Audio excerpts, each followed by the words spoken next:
Can the new Steam console compete with Nintendo, Sony, and Microsoft?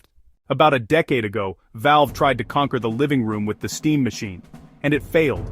Hard. It was a cool idea that just completely crashed and burned, becoming a cautionary tale for hardware makers. But in the years since, something changed. Valve didn't just learn from its mistakes, it mastered the game with the massive success of the Steam Deck, a handheld that put serious PC gaming into millions of hands. And now, Valve is back for round 2 in the console wars. This is the new Steam machine. And after getting an exclusive hands-on, it's obvious this isn't just a sequel, it's a total rethink of what a living room gaming box can be. Valve is promising a machine that's over 6 times more powerful than a Steam Deck. The question is that enough to actually take on the titans of gaming? Is this small, quiet box a real threat to the kingdoms that Nintendo, Sony, and Microsoft have spent decades building? The hardware's here, the strategy is bold, and it could shake up the entire industry. Today, we're breaking down if Valve's second attempt is a revolution in the making, or just another ghost of failures past. So, what exactly is this new Steam machine? At first glance, it's a lesson in minimalist design. When you put it next to a PlayStation 5 or an Xbox Series X, the difference is night and day. It's a dense, compact cube that folks online have lovingly nicknamed the Goth Game Cube.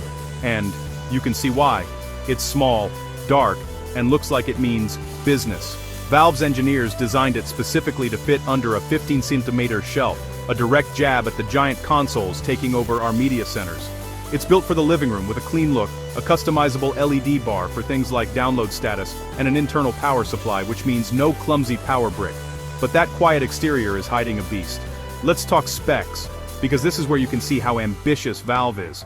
The heart of the machine is a semi-custom AMD chip with a Zen 4 CPU, rocking 6 cores and 12 threads that can boost up to 4.8 GHz. That modern architecture already puts it ahead of the Zen 2 CPUs, in both the PS5 and Xbox Series X.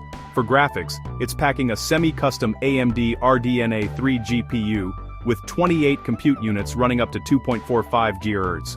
Put it all together, and Valve claims this delivers over 6 times the graphical power of the Steam Deck, with a clear goal of hitting 4K resolution at 60 frames per second, thanks in large part to AMD's FSR upscaling technology. It also has full support for modern features like ray tracing. Now, if you're just counting the numbers, you might be a little confused. The Steam machine's 28 compute units are fewer than the PS5's 36 and the Xbox Series X's 52. On paper, that looks like a loss. But this is where the newer architecture makes a huge difference. The Steam machine is using the more efficient RDNA 3, while its competitors are on the older RDNA 2. Paired with the super lightweight and optimized SteamOS, this machine is designed to punch above its weight. Analysts predict its performance will land somewhere between an Xbox Series S and a PlayStation 5, and in some specific cases, it might even surpass them. But the biggest advantage, the thing that ties it all together, is the software. The new Steam machine runs the exact same SteamOS that powers the Steam Deck. This is probably the most crucial part of Valve's new strategy. The original Steam machines from 2015 failed largely because SteamOS and its Proton compatibility layer, the magic that lets Windows games run on Linux, were brand new and barely worked. Today, Proton is incredible, with thousands of Windows games running beautifully, often with no setup needed. Any game that's Steam Deck verified will be instantly compatible and ready to go on the Steam machine, giving it a gigantic pre-approved library on day one. SteamOS also offers something no other console can. It's a 2-in-1 device.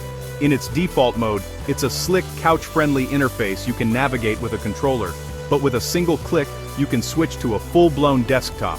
This isn't some walled-off limited web browser, it's a complete KDE Plasma desktop where you can install apps like Blender, browse the internet, or even open a terminal. For a lot of people, this machine could easily be their main home computer. And for those who absolutely need Windows, Valve has confirmed you can wipe SteamOS and install it, with the same support offered for the Steam Deck, giving you a level of freedom that's unheard of in the console world. The hardware is impressive, and the software is proven, but the real question is, how does this actually compete? Valve isn't just joining the market, it's fighting a war on 3 different fronts, and each one has its own rules. Front 1, the war of attrition versus Sony and Microsoft. The main console battle has always been about 2 things, games and price. On the games front, the Steam machine is basically dropping a bomb on the old way of doing things. For decades, the console business has been all about walled gardens, exclusive ecosystems that lock you in. You buy a PlayStation for God of War, an Xbox for Halo. The Steam machine just ignores that rule completely. This will be the first console-like device to let you play games from Steam, and by extension, the PC versions of games from PlayStation and Xbox, all through a single store. Think about that. Sony is already putting its biggest hits, like God of War and Horizon Zero Dawn, on PC. Microsoft's entire first-party lineup launches on PC the same day as Xbox. All of those games are on Steam. The Steam machine doesn't need to build a library from scratch. It shows up on day one with access to what is arguably the largest and most diverse game library ever seen on a console, a library that includes the biggest hits from its direct competitors. This is a massive advantage that Sony and Microsoft can't really fight without tearing down their own business models. Of course, the Steam machine has a weak spot here. It doesn't have its own true first-party blockbusters like a Mario or a Halo. Valve has some legendary franchises, but it doesn't run the kind of multi-studio hit factory that Sony and Microsoft do. Valve is betting that access to everyone else's games is a stronger pull, but this all comes down to the elephant in the room: price. Valve hasn't announced a price yet, and this will be the single most important factor for its success. It's using modern Zen 4 and RDNA 3 parts, which aren't cheap. Analysts believe that to be truly disruptive, it needs to hit the $400 to $500 price range, putting it head-to-head with the PS5 and Xbox Series X. If it's priced a lot higher, it risks becoming a niche product for hardcore fans. But if Valve nails that price, it becomes an amazing offer. A machine with similar power, a way bigger library, and way more freedom, all for the same price as the competition. Front 2, the innovation war versus Nintendo. While it's easy to group the big three console makers together, the fight against Nintendo is on a totally different level. Nintendo doesn't compete on raw power or 4K graphics. They compete on iconic characters and unique hardware. They have Mario, Zelda, and Pokemon, franchises that are cultural touchstones. They make hardware like the Switch, which changed portable gaming forever. The Steam machine isn't trying to beat Nintendo at its own game. It's not trying to win over the family that wants to play Mario Kart together. Instead, it's a powerful alternative for a different type of gamer, or maybe for the same gamer in a different mood. Plenty of households have a Nintendo console sitting right next to a PlayStation or Xbox. The Steam machine could be the perfect high-performance buddy for a Nintendo device. You get Nintendo's one-of-a-kind magic and gameplay, and you get the Steam machine for its sheer power and access to the massive world of PC gaming. They aren't fighting for the same spot under the TV, they're fighting for two different spots. Front 3. The real target, the PC-curious console gamer. This third front might be the most important, and it shows Valve's real genius. The main goal of the Steam machine probably isn't to steal die-hard PlayStation or Xbox fans. The real target is the huge, untapped market of PC-curious console gamers. There are millions of players who love their consoles but look over at the PC world with a bit of envy. They see the huge Steam sales, the endless variety of indie games, the freedom to mod, and the potential for better graphics and higher frame rates, but they're held back by some real barriers. Building a gaming PC can seem complicated and scary. Pre-built PCs are often overpriced, and dealing with drivers and settings can feel like a chore. The Steam machine is the bridge over that gap. It offers the simple promise of console gaming, a straightforward box you plug into your TV, and it just works.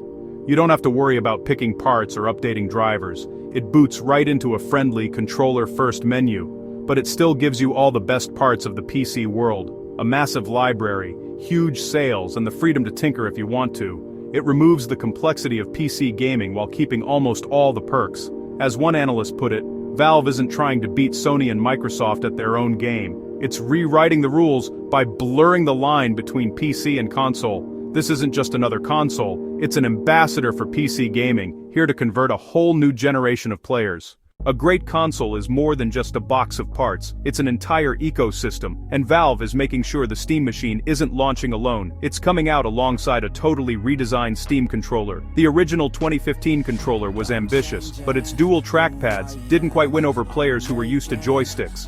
This new version seems to have learned from that. It's a hybrid design with traditional magnetic analog sticks, face buttons and triggers, but it also keeps the track pads for mouse-like precision and adds gyro controls. Valve is promising a controller that offers the best of all worlds, and it'll be bundled with some versions of the Steam machine. A great controller is a must-have for a living room device, and Valve seems determined to nail it this time. This new machine also cements a powerful hardware family for Valve that started with the Steam Deck. The synergy between them is obvious and super compelling. Imagine playing a game on your Steam machine at night, then having to head out. You can just grab your Steam Deck, and thanks to Steam's cloud saves, pick up right where you left off. Or you could use the power of your Steam machine to stream a graphically intense game to your Steam Deck anywhere in your house, saving the deck's battery while getting the best possible visuals. This seamless connection creates a sticky ecosystem that even Sony and Microsoft have struggled to get right with their own remote play features. However, there's one potential roadblock for Valve: getting the thing into people's hands. Valve has historically sold its hardware, like the Steam Deck, mostly through its own website.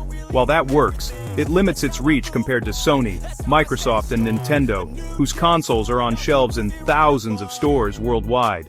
Selling direct helps keep costs down, but it also means the Steam machine won't have the same physical presence or be an impulse buy at the store. To really break into the mainstream, Valve might need to team up with retailers to get the box in front of more people.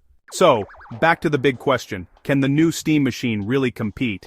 The answer is a pretty confident, though slightly complicated yes. The hardware shows it can hang with the current generation of consoles. The software and game library offer something that its rivals just can't.